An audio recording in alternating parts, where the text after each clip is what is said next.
Hello, friends, and happy Wednesday. Welcome to today's live level up conversation. Whether you're tuning in live or joining me on replay, thanks so much for making the time. Let's get started. Welcome to Level Up with Winnie Sun.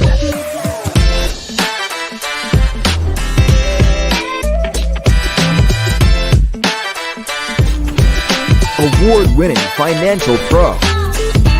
Get ready. Level Up with Winnie Sun. Hi, friends. I'm Winnie, your host, an award winning financial pro, a Forbes and CNBC contributor, and CNBC council member. And we are streaming here live on many different social media platforms. So jump in, say hello, introduce yourself. Let me know how your week is going. And this is a beautiful Wednesday. I'm so grateful to be here with you. Now let's kick it off and let you know how the market's going because it's positive across the board, which is always good news. The Dow is currently up 53, 54 points. The Nasdaq's currently up, get this, up 312 points currently. We love the sound of that. And the S&P 500 is up 58 points as well.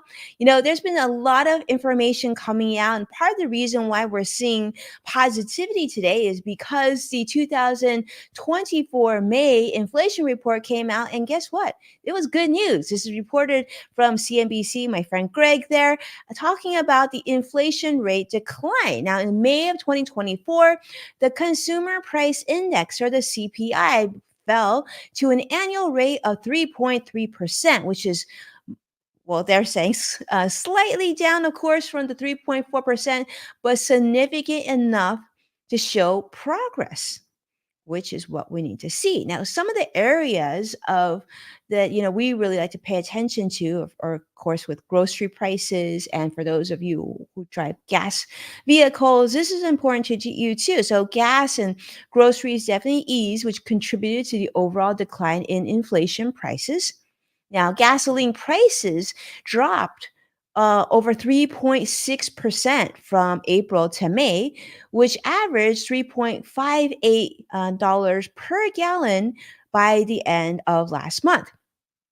Now, that being said, another area that people are still feeling the heat is in the area of housing inflation. Now, if you've recently rented new property, or you're looking to purchase new property, or maybe even refinance your house, you've definitely felt the pinch. And so despite overall positive trends, unfortunately the cost of housing still remains very much too high, although there has been some gradually decreasing impact. Some of the mortgage rates actually improved in the last couple weeks as well. But currently, shelter inflation is about 5.4% annually last month. Now that is down from 5.5% in April. So not a huge difference, but still going in the right direction. So the latest CPI data, they're saying, might prompt the Federal Reserve to consider lowering interest rates sooner than expected.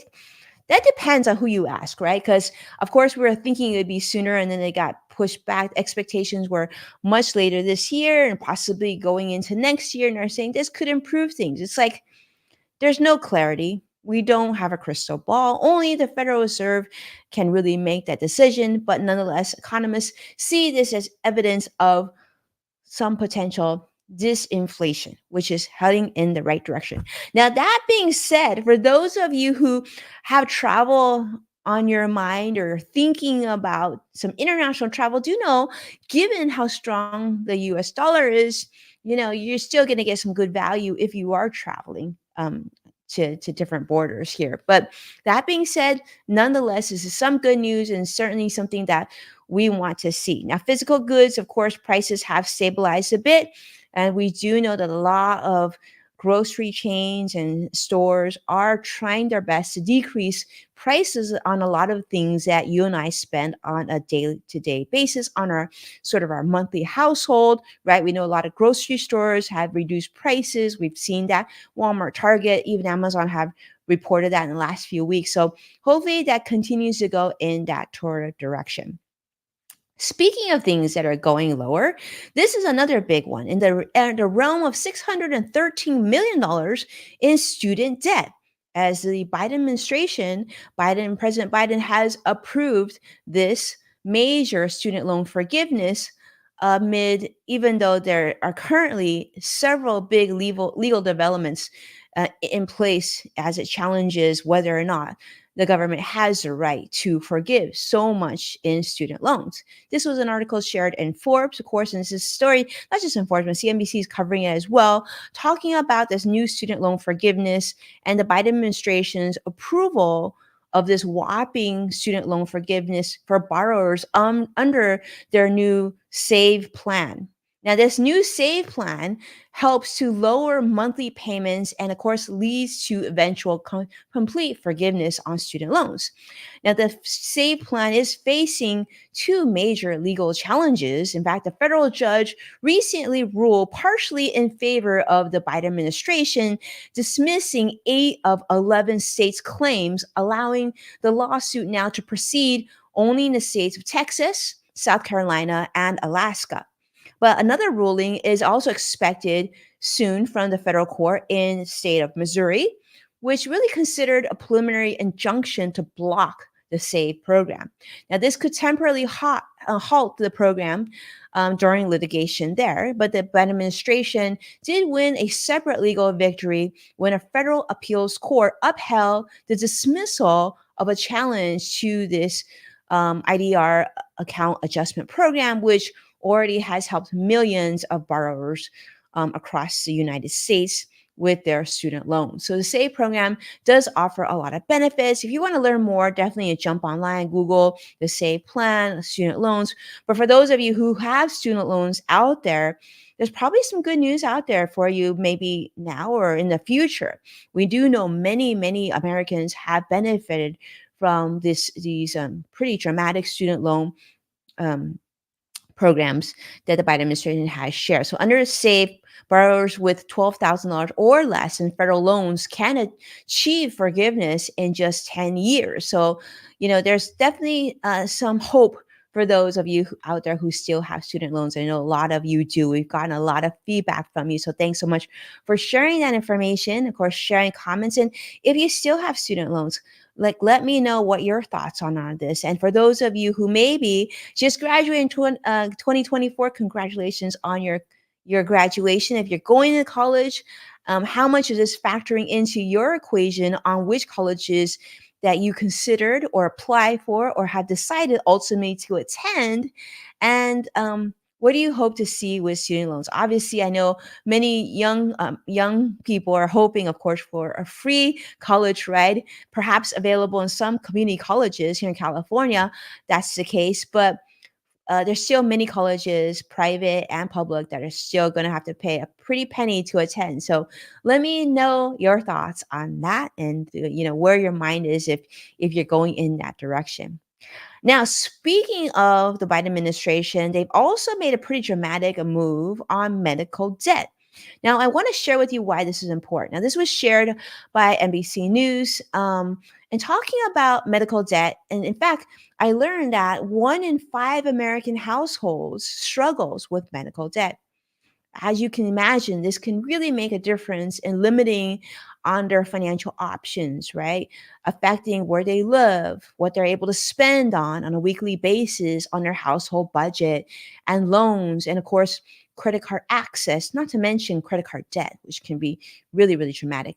So there's this new rule. The Consumer Financial Protection Bureau, or the CFPB, is now pushing to remove medical debt from your credit report, your consumer credit report. Now, this plan is hoping to prevent unpaid medical bills from damaging credit scores. As you know, your credit score is so important. It's like your report card of adults today, right? If you don't have a strong credit report, you know how that can limit you. It can limit you in terms of what job you can get, in terms of what housing, if you're renting, if you're looking to borrow and rent a lease or buy a car. Um, those are all things, your car payment will all depend on your credit score. The credit score is so huge. And if you're challenged by in many cases, medical debt is unexpected. I think we would agree.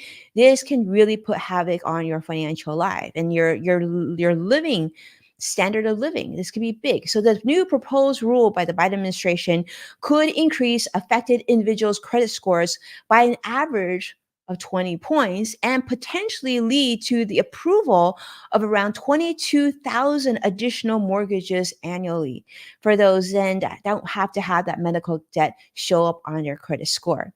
So the CFPB director has highlighted that medical bills on credit reports can sometimes not only be harmful for credit, but also they can be hugely inaccurate.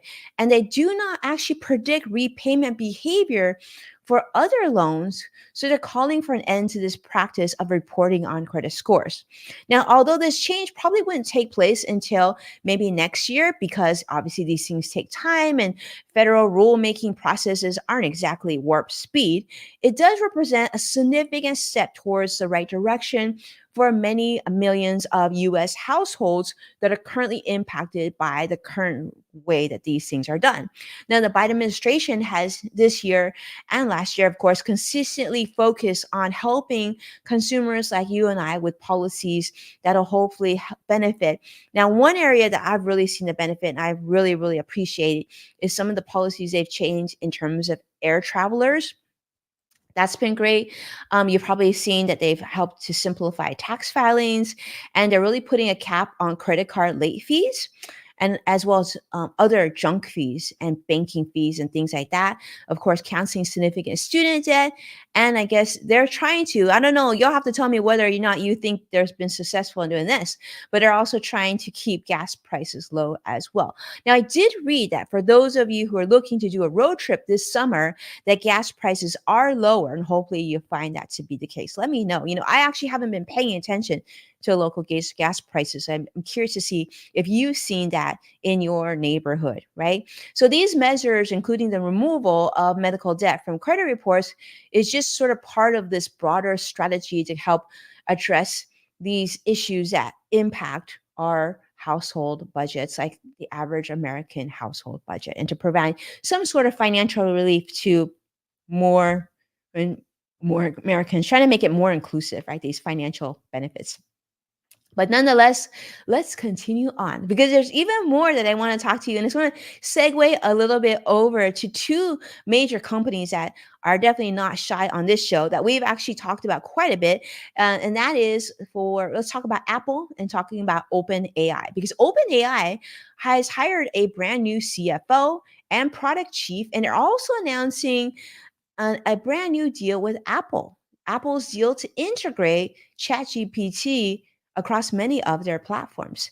So Apple AI just announced this week that it's hiring Sarah Fryer, which she is the ex-CEO of Nextdoor. Now, you may have used that software before, but she's also the former finance chief of Square.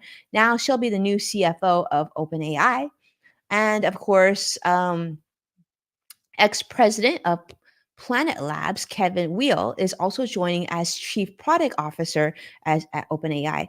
And OpenAI has just announced a partnership, major partnership with Apple, which includes ChatGPT, Siri, and their new integration. So this is really interesting. So this is, of course, people are kind of excited about this development.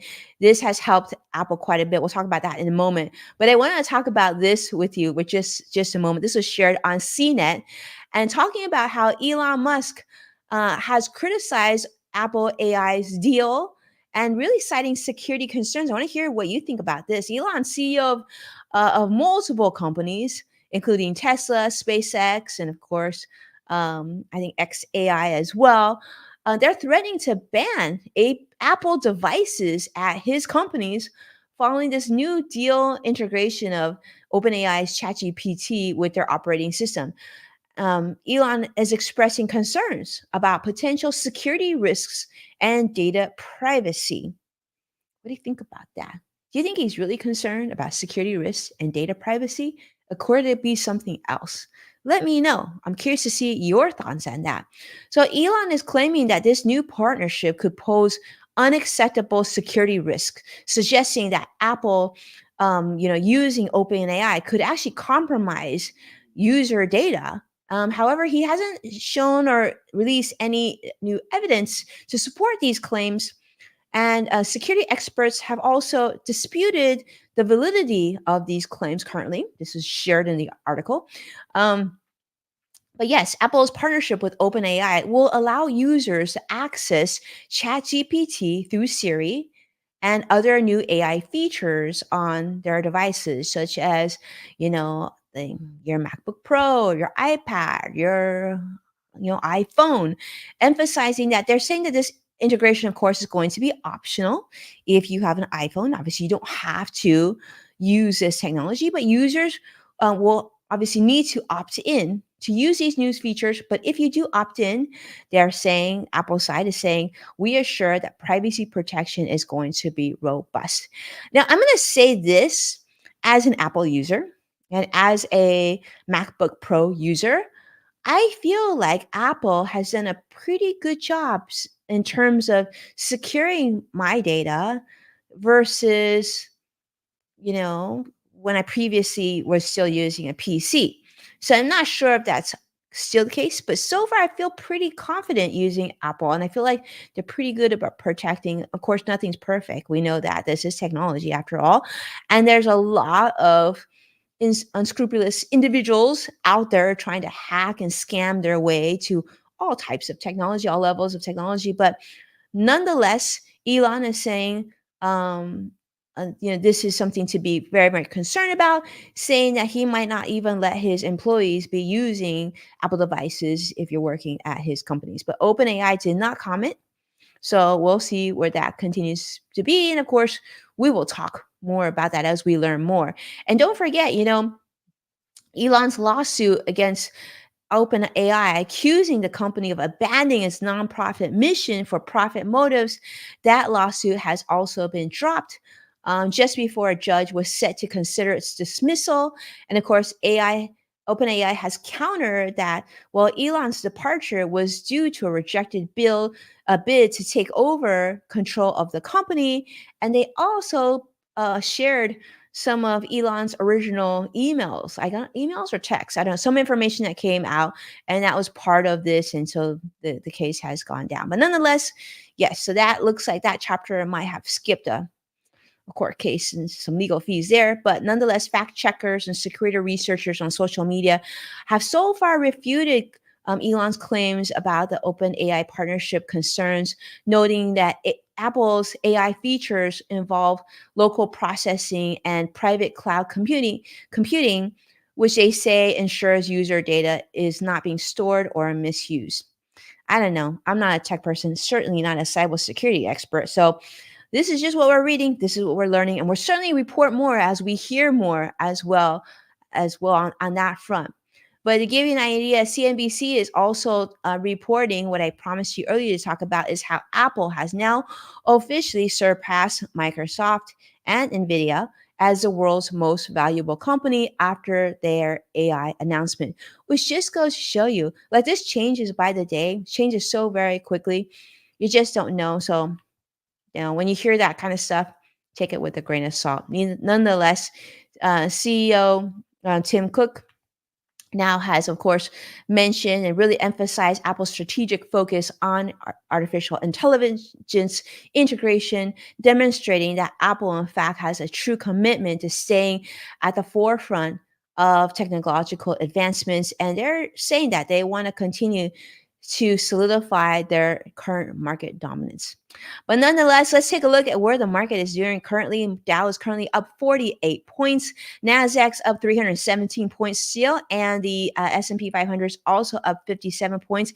And guess what? We got 3 minutes to go here before we start our big exciting tweet chat today, which is called Swiftly Securing Your Reputation Management Career Strategies for every era of your career. This is going to be so much fun, and it's literally starting in 3 minutes. So as soon as the show wraps up, jump on Twitter, which is now X, and you'll want to search for hashtag Winnie Sun. We're sharing about 12 to 13 questions. You can see we have a really wonderful, kind community that joins us, answers the questions. All you got to do is jump in and see the questions. You want to answer them and respond to them. That's great. Make sure to end with the hashtag Winnie Sun. If you just want to sit back and enjoy the show, you're welcome to do that as well. We have a really wonderful panelist leading our discussion, Jenny Dietrich, and talking about different strategies on how you can secure your reputation. Now, I'm going to say for those of you who are business owners or executives at companies, and you really want to make sure that you make the most of 2024 and 2025, this is one tweet chat you definitely don't want to miss. So join me now. I'm going to jump over there and start talking and sharing and engaging with our community there. So hopefully I'll see you there. But thank you so much for being a part of today's Level Up. Make sure to hit that like button and subscribe for all the latest and newest content so you can stay updated. And of course, to watch full previous episodes of Level Up, you can, of course, check out NASDAQ, Amazon Fire, Samsung, LG, Roku, and many other streaming platforms. And thank you so much for joining me today. I'll see you very soon. Take care. Be well. Bye bye now.